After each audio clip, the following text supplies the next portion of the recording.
नमस्कार, मैं रश्मि खडीकर। नवभारत में आप सभी का बहुत बहुत स्वागत है। और ये हॉस्पिटल एक ऐसा हॉस्पिटल है जिसने कम समय में एक अपनी अलग पहचान बनाई है, लोगों का भरोसा जीता है। और आज वाइब्रेंट विदर्भ में हमारे साथ इस हॉस्पिटल के डायरेक्टर डॉक्टर अनंत सिंह राजपूत जी है। डॉक्टर, आपका नमस्कार। नवभारत में बहुत बहुत स्वागत है। नमस्कार। मैं सर की धन्यवाद। एक खास बात मैं आपको बताती हूँ। सर पहले मुंबई में थे, ब्रिज कैंडी के ईएम जैसे हॉस्पिटल में एक स्टेबल जॉब होने के बावजूद सर ने अपनी तो जड़ से जुड़ना जो है, सर यहाँ आए, अपने लोगों की सेवा सर कर रहे हैं। सर, आपका नवभारत में बहुत बहुत स्वागत है। सबसे पहले तो सर, धन्यवाद। आपको इतना एक्सपीरियंस है, आप मुंबई से भी आपने ये किया, अभी आप विदर्भ भी है, नागपुर में। तो जी। आपको क्या लगता है कि विदर्भ में जो मेडिकल फैसिलिटीज है या एडवांस टेक्निक्स कितने कम है, या फिर नागपुर को या विदर्भ को मेडिकल हब बनने में कितना पीछे है ये? डायरेक्टली ऐसा तो नहीं कहूँगा कि हम बहुत पीछे हैं इस मामले में, पर डेफिनेटली लैगिंग लैगिंग यानी एक सही रास्ते पे चल रहे हैं, पर थोड़ा हमारी जो पेस है वो थोड़ा स्लो है। जितना स्पीड से जाना चाहिए उतने स्पीड से हम प्रोग्रेस नहीं कर पा रहे हैं। इसका मुख्य कारण है कि मेडिकल जो डेवलपमेंट हो रहा है वो एक बड़े कॉस्ट पे हो रहा है। कीमत बहुत ज़्यादा है उसमें। कोई भी इलाज हो वो बहुत महंगा, आम आदमी के लिए काफ़ी महंगा महसूस होता है हमको। उसकी वजह से यहाँ पे वो फैसिलिटी आ पाना तुरंत तुरंत में, और उसका एस्टेब्लिश हो जाना, उसके एक्सपर्ट्स तैयार हो जाना, और उसमें हमारे को बहुत पॉजिटिव रिजल्ट्स दिखाई देना, इस सब में बहुत समय लग जाता है। इसकी वजह से इसकी वजह से ये प्रॉब्लम हमको नागपुर में थोड़ा फेस होता है। कंपैरेटिवली अगर जैसे हम देखेंगे तो अराउंड 2000 के आसपास की बात करूँगा, जब बॉम्बे तो डेफिनेटली इंडिया में सबसे लीडिंग था मेडिकल प्रैक्टिस में, बट पूना और नागपुर लगभग एक ही लेवल पे थे उस समय। बट पूना में एक नया चीज़ हुई जिसकी वजह से फाइनेंशियल ग्रोथ पूना की बहुत तेज़ी से हुई, और उसी वजह से वहाँ पे मेडिकल प्रैक्टिस इसका जो डेवलपमेंट हुआ बहुत फास्ट हुआ। आज पूना ऑर्गन ट्रांसप्लांट बोलिए या एडवांस कोई भी थेरेपी बोलिए, उसमें इंडिया में लीडिंग सिटी में से है पूरे कंट्री में। वो उसके वर्सेस नागपुर जब हम देखते हैं तो वो हम थोड़े से पिछड़ गए हैं, क्योंकि हम उनको नेक टू नेक चल सकते थे। नागपुर में कई मामलों में बहुत बेहतरीन डॉक्टर्स अवेलेबल उस समय भी थे, इस समय भी हैं। तो प्रॉब्लम क्या रह गया है, सिर्फ फाइनेंशियल डिफरेंसेस, जो विदर्भ का पिछड़ा होना फाइनेंशियली, वो टेक्नोलॉजी हम लोग ला के यहाँ अफोर्ड करके उसको ग्रो करा पाना, ये हमारे लिए थोड़ा सा कठिन हुआ। इस वजह से थोड़ा सा विदर्भ का पीछे रह गया है। अभी परिस्थितियाँ थोड़ी बदल रही हैं, नए कॉरपोरेट हॉस्पिटल्स विदर्भ में आ रहे हैं और उनका काम अच्छा चल रहा है।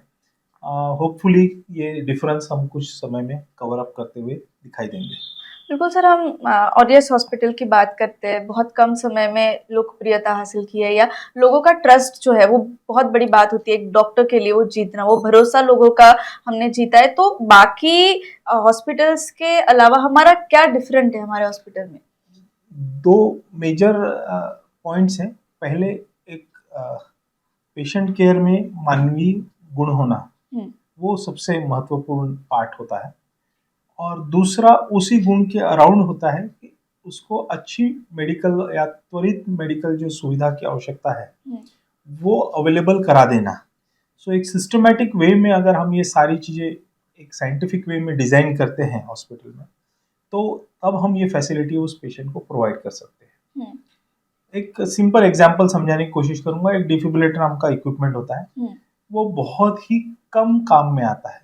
ये हार्ट स्टॉप होने के बाद शॉक देके रीस्टार्ट करने के लिए उपयोग में आता है। ये इक्विपमेंट का अगर हम कॉस्ट बेनिफिट एनालिसिस करें तो कोई बेनिफिट नहीं निकल सकता। ठीक है, कि यानी उसका जो उपयोग है उसके या तो आप पेशेंट को चार्ज भी नहीं कर सकते, और वो रखा होता है तो वो एक जैसे डेकोरेटिव पीस जैसा रखा होता है। उसका मेंटेनेंस होता है, हर साल उसको अपडेट करना होता है, उसका बैटरी चेंज होता है, उसको डेली दिन में जैसे 3 बार हम लोग चेक करते हैं ताकि वो करेक्ट काम करे। ऐसे इक्विपमेंट को मेंटेन करना हॉस्पिटल के लिए थोड़ा डिफिकल्ट है। ऐसे कई सारे, ये तो मैं सिर्फ एग्जांपल के लिए एक बताया, ऐसे कई सारे इक्विपमेंट्स होते हैं मेडिकल प्रैक्टिस में।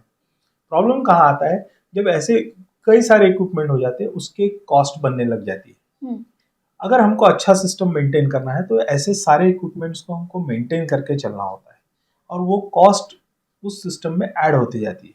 हम्म, प्रॉब्लम कहाँ आता है कि जहाँ जहाँ कॉर्पोरेट सेटअप्स हैं वहाँ पे ये लोग कॉस्ट जस्टिफिकेशन हर इक्विपमेंट का देखना शुरू करते हैं, ओके, और जो नॉन मेडिकल एमबीए है वो इस चीज़ को समझते नहीं हैं।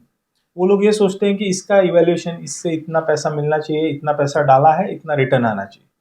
ऐसा मेडिकल प्रैक्टिस में, जैसा मैंने ये एग्जांपल से समझाने की कोशिश की, एब्सोल्युटली अनट्रू है मेडिकल प्रैक्टिस में। ये सबसे बड़ा फैक्टर समझ में जब आ जाए तब हम उस समय मेडिकल प्रैक्टिस अच्छी कर पाते हैं, उसको अच्छी तरीके से चला पाते हैं। मुद्दा तब होता है कि जैसे जो मेडिसिन बैकग्राउंड से जो लोग होते हैं, जो डॉक्टर्स खुद होते हैं, और वो एडमिनिस्ट्रेटर जब बनते हैं तो वो इन चीज़ों को समझ पाते हैं कि ये चीज़ कभी साल में मेरे एक बार काम में आएगी, पर वो उस पेशेंट की जान बचाने के लिए अति आवश्यक रहेगी, और उस समय हम वो पेशेंट को ये नहीं कह सकते कि आप इसको ढूंढने के लिए दूसरे अस्पताल चले जाइए। ये स्टेटमेंट देना आसान है, पर उस पेशेंट के लिए इसका कोई उपयोग नहीं, क्योंकि वो उस समय तक जान गंवा चुका होगा। ये सोच रख के अगर हम हॉस्पिटल डिज़ाइन करते हैं या बनाते हैं, तब उसकी इफेक्टिविटी बनती है और वो ट्रू सेंस में पेशेंट की सर्विसेज दे पाता है। एक और छोटा सा एग्जांपल मैं आपको देता हूँ कि पूरे हमारे विदर्भ में सीपीआर असिस्ट मशीन एक ही है, और वो आरएस में है। ओके, सीपीआर असिस्ट मतलब कार्डियोपल्मोनरी रिससिटेशन, हाँ। चेस्ट कंप्रेशन देने की मशीन है। ये चेस्ट कंप्रेशन अति आवश्यक होते हैं अगर किसी पेशेंट को हमको जीवित रखना है, और वो matter of minutes to second होता है जब हमको ये चेस्ट कंप्रेशन स्टार्ट करने हैं, और उसको कंटिन्यूअसली मेंटेन करना है जब तक पेशेंट को हम किसी तरीके से रिवाइव ना कर ले। कंटिन्यूअसली मेंटेन करना है। इस परिस्थिति में हो सकता है पेशेंट को स्ट्रेचर पे ट्रांसपोर्ट कर रहे हो, इस परिस्थिति में हो सकता है हम उसको लिफ्ट में ले जा रहे हो, तो उस टाइम पे मैनुअली कंप्रेशन दे पाना संभव नहीं है। ठीक है, तो एक मशीन डिवाइस की गई, क्योंकि अभी उसकी कीमत 8 लाख 10 लाख के करीब है और वो इंडिया सिर्फ में। हमारे हॉस्पिटल में विदर्भ। यस, और वो मशीन सिर्फ रखी रहती है इसी पर्पस के लिए कि जब ये दिन आएगा तो हम उसका इस्तेमाल करेंगे। अब आप उसका कॉस्ट बेनिफिट निकालने लग जाओ तो पॉसिबल नहीं है। ठीक है, सो ये सोच अगर हम रखते हैं मेडिकल प्रैक्टिस में कि कॉस्ट बेनिफिट निकालना है, तो वो संभव नहीं है। मेडिकल प्रैक्टिस एक अलग टाइप का प्रैक्टिस है। इसमें आपको पहली चीज ये है कि आप डॉक्टर को कंसल्टेशन फीस देते हो, मतलब ये उसके दिमाग के इस्तेमाल की फीस देते हो, राइट। यू कैन नॉट जज दैट, आप इस चीज को जज नहीं कर सकते। वैसे ही अगर हम रूम रेंट या बेड रेंट में अगर उसको गिनना चाहें, उन सर्विसेज को हम नहीं गिन पाते, तो बड़ा डिफिकल्ट हो जाता है। जब जब कॉर्पोरेट माइंडसेट हावी होता है मेडिकल प्रैक्टिस में, तो तब ये मेडिकल प्रैक्टिस को हार्म करता है। जब जब उसको साइंटिफिक वे से चलाया जाता है तभी ये सक्सेसफुल होगा। और ऐसा मेरा विश्वास है कि जब तक डॉक्टर्स खुद एडमिनिस्ट्रेटर्स नहीं बनेंगे तब तक मेडिकल प्रैक्टिस में प्रॉब्लम्स बरकरार रहेंगे। जब तक वो अपने प्रैक्टिस को छोड़कर एडमिनिस्ट्रेटर्स नहीं बन जाते, ये बहुत बड़ा सेक्रीफाइस होता है।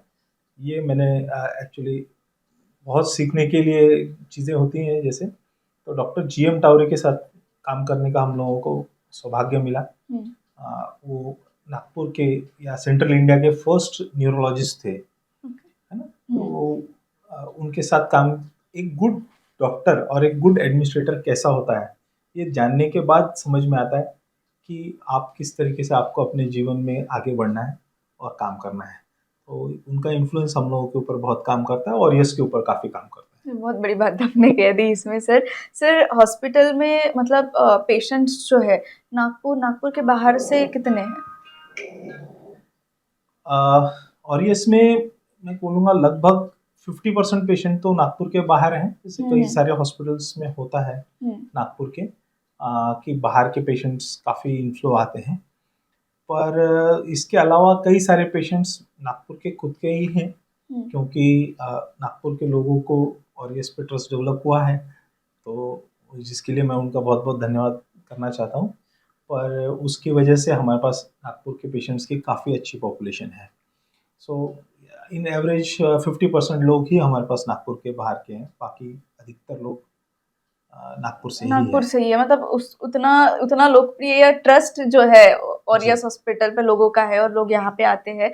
सर अगर मैं आपको पूछना चाहूँ कि अब इतने साल हो गए, अब डॉक्टर है, लोगों से बात करते हैं, एक कोई ऐसा एक्सपीरियंस पेशेंट के साथ जो आपको हमेशा याद रहा हो? नहीं, ऐसे बहुत सारे इंसिडेंसेस हैं जिसमें मतलब मेरा एक फील्ड ऐसा है कि क्रिटिकल केयर, जिसमें life saving and decision making yes. बहुत इम्पोर्टेंट है। जैसे लोग सोचते हैं कि कभी कभी शायद कोई डॉक्टर लाइफ सेविंग के सिचुएशंस में आता होगा। हम लोग लगभग रोज एक बार ऐसा होता है कि हमारे जीवन में कि हम लाइफ एंड डेथ के बारे में ज़रूर सोचते हैं, तो वो एक फील अलग रहता है। ऐसे बहुत सारे इंसिडेंसेस हैं। कुछ बर्न पेशेंट्स के कुछ इंसिडेंसेस हैं, जैसे एक बार शायद अमरावती बस में कुछ बर्न इंसिडेंस हुआ था। एक छोटा सा बच्चा था जिसके माँ बाप, फैमिली सब लोग जल गए थे, और अकेला बच्चा था, सिर्फ एक छोटा बच्चा। एंड किसी हमारे परिचित ने उसको उठा के हमारे पास ला लिया था। हम लोगों ने सोचा था कि नहीं ठीक है, जो भी खर्चा आएगा, जो भी कुछ रहेगा, हम लोग अपना ट्रीटमेंट करेंगे। हमको ना उनके माँ बाप का पता था, ना किसी का पता था। हमने सोचा था हम अपना ट्रीटमेंट कर देंगे। 3 दिन के बाद उसके मामा ने एक समूह पता लगाया कि वो बच्चा कहाँ एडमिट है, और समूह आए लेने के लिए उसको। तो ऐसा हुआ।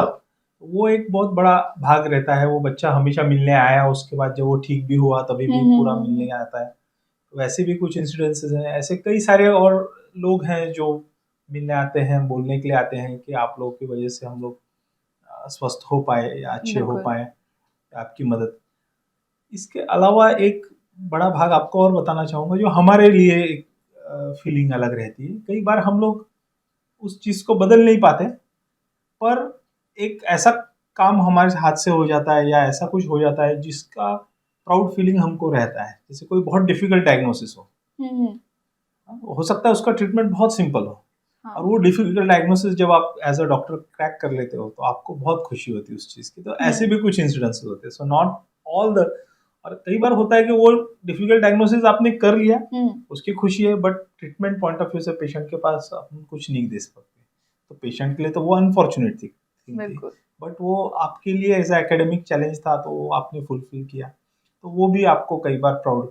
तो इस तरीके से एक डॉक्टर के जीवन में कई कई अलग अलग पहलू तरह होते के हैं, कई अलग प्राउड अलग तरह के। मोमेंट्स आते हैं। तो इट इज़ वेरी डिफिकल्ट कि ये पिन पॉइंट करना यही एक बहुत इफेक्टिव काम किया हमने, ऐसा नहीं होता है। नहीं बड़ा सर, डिफिकल्ट। आपने कहा कि लोग आपसे मिलने आते हैं, आज भी ये करते हैं, तो एक जी। बहुत बड़ी बात है, और इसीलिए डॉक्टर को भगवान का रूप कहा जाता है। और सर ये सब नहीं, but इस बात पे थोड़ा सा मैं, hmm it is a scientific field, hmm ठीक है, उसको भगवान के रूप में ढालने की कोशिश करना, ये दोनों तरीके से सर, सबकी अपनी अपनी ऑब्जेक्शनेबल। एक ये रहती है। हाँ, लेकिन जैसे हमारी उम्मीद है भगवान से कि उससे कोई गलती ना हो, हम्म एक चीज, और उसके हाथ से हमेशा अच्छा ही रिजल्ट आए, दूसरी चीज। तो ये दो भाग में मैं थोड़ा सा बोलना चाहूंगा कि हम्म इसमें डॉक्टर्स आर डिफरेंट। हम्म कि हो सकता है कि कभी किसी डॉक्टर से कोई गलती भी हो जाए, हम्म। और दूसरा कि उसका दूसरी चीज जो है कि हम हर बार, चाहे उससे गलती नहीं भी हुई हो, उसका रिजल्ट पॉजिटिव ही रहेगा, ये आवश्यक नहीं ये है। जरूरी नहीं, ये ये भी आवश्यक बात है, नहीं है। सही बात है तो ये इस भी। तरीके से उसको मैं, that is the difference between a doctor and a God. So I treat and the God heels. तो ये फैक्टर हमेशा हर डॉक्टर को ये याद रखना चाहिए, क्योंकि इतने सारे फैक्टर्स हैं। जिस चीज को, एक टीवी है, एक एसी है, कंप्यूटर है, कई बार हम बोल देते हैं ये कंडम हो गया, इसको खराब, ये हमने बनाया हुआ है जिसको हम रिपेयर नहीं कर पा रहे। सही। ये ह्यूमन जो हमने नहीं बनाया है, उसको हम रिपेयर करने का अगर क्लेम करते हैं, so we are not very right in doing that. We have not created human. हमने इंसान को नहीं बनाया, बट उसको हम कोशिश कर सकते हैं ठीक करने की। उसको क्लेम करके हम ठीक नहीं कर सकते। जो भी कोई क्लेम करता है वो थोड़ा सा गलत साइड में करता है। कई फैक्टर्स को इग्नोर कर रहा है वो उस चीज में। एक छोटा सा और एक एग्जांपल दें, जैसे हम एक घर गाड़ी में बैठ के निकल रहे हैं ट्रैवलिंग के लिए, ओके। हमको 100 गाड़ियां क्रॉस होती हैं। वो सारी 100 गाड़ियां अगर ठीक चलाती है तो हम अपने डेस्टिनेशन पे पहुंच जाते हैं। उसमें से एक भी गाड़ी वाले ने कोई गलती की तो हमारा एक्सीडेंट हो जाता है। ठीक है, आप सोचिए, हमेशा ये ट्रैवलिंग जब आप करते हो, इतने सारे लोग आपको क्रॉस कर रहे हैं, सब लोग थोड़ा कुछ ना कुछ सही कर रहे हैं। यही मेडिकल प्रैक्टिस में होता है। आप जब स्टार्ट करते हो पेशेंट को ट्रीट करना, ऐसे hundreds of injections, hundreds of things are happening, जो नर्सेस कर रहे हैं, अटेंडेंट्स कर रहे हैं, पेशेंट के अटेंडेंट्स कर रहे हैं, दवाई कंपनी वाले कर रहे हैं, सब लोग काम कर रहे हैं। उसमें से किसी के भी हाथ से कोई गलती हो तो वो आपके रिजल्ट के ऊपर असर डाल सकता है। इसलिए ये बोल देना कि ये मेरे वजह से ही ठीक हुआ है, ये सही नहीं होगा। नहीं, ये भी सही बात है सर, ये आपने बताई। शायद बहुत लोगों को ये नहीं पता, मतलब रहता तो है लेकिन नहीं पता होता। हाँ, सर ये सब बात है, लेकिन हॉस्पिटल का मेन विजन क्या है, आप क्या कहेंगे? हमारे हॉस्पिटल का मेन विजन ये है कि अफोर्डेबल प्राइस में एक क्वालिटी सर्विसेज और कॉम्प्रिहेंसिव सर्विसेज, दो पार्ट है। कॉम्प्रिहेंसिव का अर्थ होता है कि एक ही जगह पे सारी सर्विसेज मिल सके पेशेंट को, ये एक बहुत बड़ा पार्ट करना चाहते हैं हम लोग अचीव। और दूसरा, वो क्वालिटी में कहीं पे भी कॉम्प्रोमाइज ना हो, जो उस पर्टिकुलर प्राइस में इतनी क्वालिटी कोई और ऑफर नहीं कर सकता, क्योंकि हम उसमें हर चीज़ सेक्रीफाइस करने के लिए तैयार है, क्वालिटी नहीं करेंगे।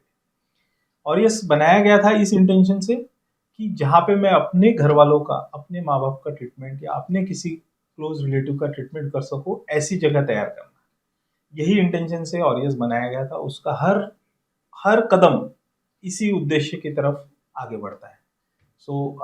चाहे कोविड में रहा हो, हम लोगों ने कोशिश की कि आउट ऑफ द वे जाके जो जो प्रोटोकॉल, गवर्नमेंट प्रोटोकॉल तो नहीं तोड़े, पर उस प्रोटोकॉल से जितने भी रास्ते बन सकते थे, जैसे ओपीडी चलाना कोविड में, और सामने बैठ के चलाया हम लोगों ने, कैमरा से या इससे नहीं किया। हर एक बार पेशेंट देखा, जो मेडिकल प्रैक्टिस के जो बेसिक प्रिंसिपल्स रहते हैं उसको बिना तोड़े, है ना। आईसीयू पेशेंट के अगर 4 बार राउंड होनी चाहिए तो 4 बार राउंड होते थे, 4 बार कंसल्टेंट्स जाते थे राउंड लेने के लिए आईसीयू पेशेंट्स के। तो इस तरीके से कोशिश की, रिजल्ट जो भी रहा वो मैं ये नहीं बोलूँगा, क्योंकि फिर से वही बात है कि रिजल्ट सिर्फ हमारे हाथ में नहीं है। सो कोविड में फिर भी हमारा success story, I think it is one of the best performing hospital sir as आप far as covid, number comparison in बिल्कुल बिल्कुल, आईसीयू। कोविड से पहले और कोविड के बाद पेशेंट्स में, मतलब हॉस्पिटल के पेशेंट्स में कितनी बढ़ोतरी हुई है, क्या लाइफस्टाइल? नहीं, मैं ऐसा तो नहीं हूँ, हॉस्पिटल को पर से कोविड से कोई बेसिक फर्क नहीं पड़ा परफॉर्मेंस में, बट पेशेंट पैटर्न में, अगर बीमारियों के पैटर्न में आप जानना चाहेंगे तो ये मेरा बहुत अच्छा फीलिंग है कि कोविड के बाद लोगों में अवेयरनेस आई। ये एक पॉजिटिव चीज़ है कि पहले हैंड सैनिटाइजर जब हम इंसिस्ट करते थे तो लोग बोलते थे नहीं इसकी यूज क्या कर जरूरत सके, है, राइट। आप क्यों हमारे पेशेंट को ये हैंड सैनिटाइजर यूज करें, वो उसके लिए अग्रेबल नहीं रहते, पर आज वो अग्रेबल है। तो वो एक पॉजिटिव वे है। बट निगेटिव साइड ये हुई है कि पेशेंट पॉइंट ऑफ व्यू से, कि रेस्पिरेटरी और इन्फेक्शियस डिजीज का जो इंसिडेंस है, वायरल डिजीज का, ये अचानक से काफ़ी बढ़ा है। तो दोनों फैक्टर हो सकते हैं। कोविड के बाद हमारे शरीरों में, सबके शरीरों में जो चेंज आया हुआ है उसकी वजह से एक हो सकता है, और दूसरा एनवायरमेंटल पोल्यूशन भी काफ़ी बढ़ा है तो उसकी राइट वजह राइट से भी राइट। हो सकता है। बट कंटिन्यूस कोई ना कोई लो ग्रेड इन्फेक्शंस, ये वो क्रॉनिक पोस्ट कोविड सिंड्रोम्स में कुछ ना कुछ चलते आ रहा है। अभी अभी हाँ भी चल ही लोग, रहा है कुछ ना हाँ कुछ, बहुत लोग सारे। परेशान हैं, कहीं सर्दी खांसी का इंसिडेंस बढ़ गया है, लूज मोशंस का इंसिडेंस बढ़ गया है, गैस्ट्राइटिस का, इन्फेक्टिव गैस्ट्राइटिस का इंसिडेंस बढ़ गया है। ये चीज़ें, इन्फेक्शियस डिजीज थोड़ी सी बढ़ गई है, या हमारी ससेप्टिबिलिटी बढ़ गई है, या हम लोगों ने, ऐसा भी हो सकता है कि कोविड के बाद मूवमेंट काफ़ी की है हम लोगों ने, राइट। जैसे कुंभ से लेकर सब कुछ, ऐसे जो भी इंसिडेंसेस हुए हैं, हम लोग ज़्यादा घूमने जाने लगे हैं टूरिस्ट प्लेस पे, राइट। ये भी बढ़ गया है। अगर आप ऑब्जर्व हाँ करोगे हाँ, कि बढ़ तो गया है सर। ओवरऑल मूवमेंट, रोड पे ट्रैफिक अगर आप ऑब्जर्व करोगे तो कोविड के बाद बढ़ गया है। Everything is increase, change. So interaction is increase, so infectious disease increase, ये भी पॉसिबल है। बिल्कुल बिल्कुल सर, आने वाले समय में आप ऑरियस हॉस्पिटल को कहाँ देखते हैं, मतलब 4-5 साल बाद? और इस हॉस्पिटल को दो भाग में देखना चाहता हूँ।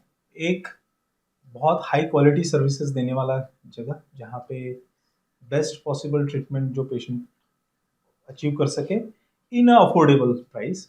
ऑब्वियसली वी आर नॉट, हम लोग ये नहीं सोच रहे कि हमको एक 5 स्टार हॉस्पिटल बनाना है, that is not the idea. Idea is quality services, जो पेशेंट ट्रीटमेंट है वो ऑप्टिमम या बेस्ट पॉसिबल रहे, वो रहे। बाकी सर्विसेज ऑब्वियसली कंफर्ट जोन में रहनी चाहिए। आजकल फैमिली इश्यूज भी बहुत हैं, जैसे कि किसी के कई बार रिलेटिव नहीं, प्रैक्टिकली नहीं रह पाते, है ना। जैसे एक पेशेंट है, समझिए, जो अकेला भाई है, उसकी एक बहन है और उसके बच्चे हैं। अब वो, मैं उससे एक्सपेक्ट करना कि वो बहन उसके साथ रुकेगी भाई के साथ हमेशा, अपने बच्चों को छोड़ के, दैट इज रॉन्ग।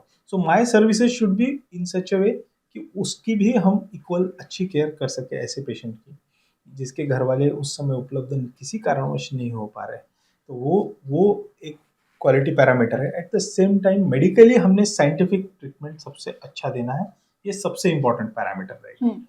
ठीक है। थर्ड पार्ट जो ऑरियस के फ्यूचर का रहेगा, वो ऑरियस का चैरिटेबल विंग रहेगा।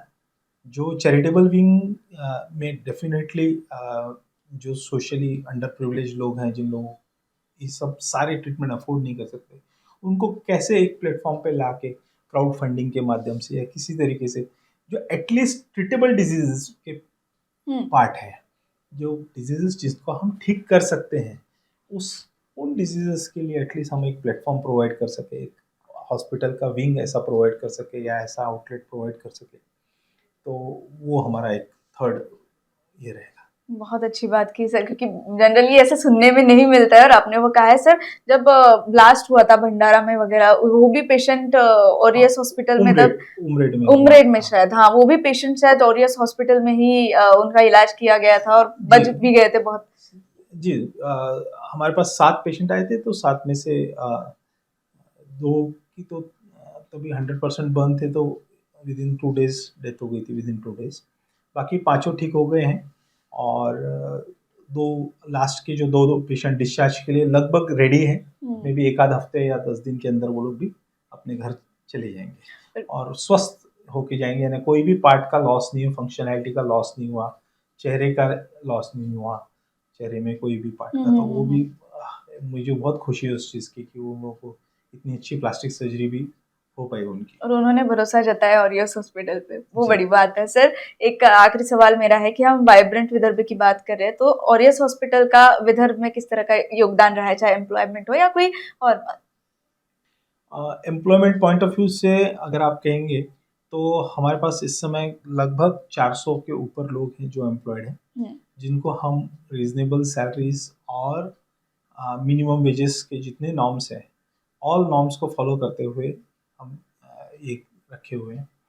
कई लोग हमारे पास जो विजिट करने आते हैं, इवन जो क्वालिटी एजेंसीज आती है, बोलते हैं आपके पास बहुत ज़्यादा स्टाफ है, इतना स्टाफ की आपको ज़रूरत नहीं है।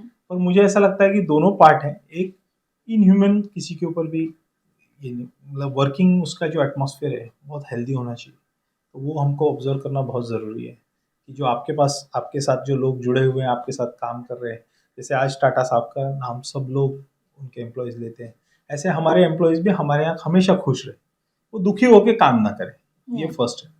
At the same time free services जैसा वो वाला कंसेप्ट नहीं करना चाह रहे, यानी किसी को बैठे बिठाए जो फ्री देने का जो स्कीम्स होती हैं, we are not looking at that kind of. So हम लोग उनको काम देके इज्जत का, जिसको बोल सकते हैं कि एक इज्जत की रोटी, उसको प्रोवाइड करना बहुत इम्पोर्टेंट है। दान नहीं देना है, पर उनको काम, उनसे काम लेते हुए, उनके लेवल का काम जो भी है वो करते हुए, तो ये एक एम्प्लॉयमेंट एस्पेक्ट हो गया। एक सेकेंड एस्पेक्ट ये हुआ कि इस जोन में जब हम लोग आए थे, जिस नागपुर के जोन में कोई हॉस्पिटल नहीं था, सिवाय गवर्नमेंट मेडिकल कॉलेज के। उस समय कई लोगों का कहना था कि आप लोग शायद उनको पेशेंट को कैटर करोगे जो गवर्नमेंट मेडिकल कॉलेज से आएंगे, पर मैं बोलूँगा कि लेस देन 1% है हमारा जो क्लाइंट है गवर्नमेंट मेडिकल से। अधिकतर जो लोग गवर्नमेंट मेडिकल कॉलेजेस से आते हैं, वो कई वहाँ के डॉक्टर होते हैं, कई सारे वहाँ के डॉक्टर होते हैं जो रात में वगैरह उनको लगता है कि नहीं ऑरियस में आके थोड़ा ट्रीटमेंट लेके जाना है, तो ऐसे कई लोग होते हैं जो ये वहाँ से आते हैं, बट नॉट जीएमसी पेशेंट्स।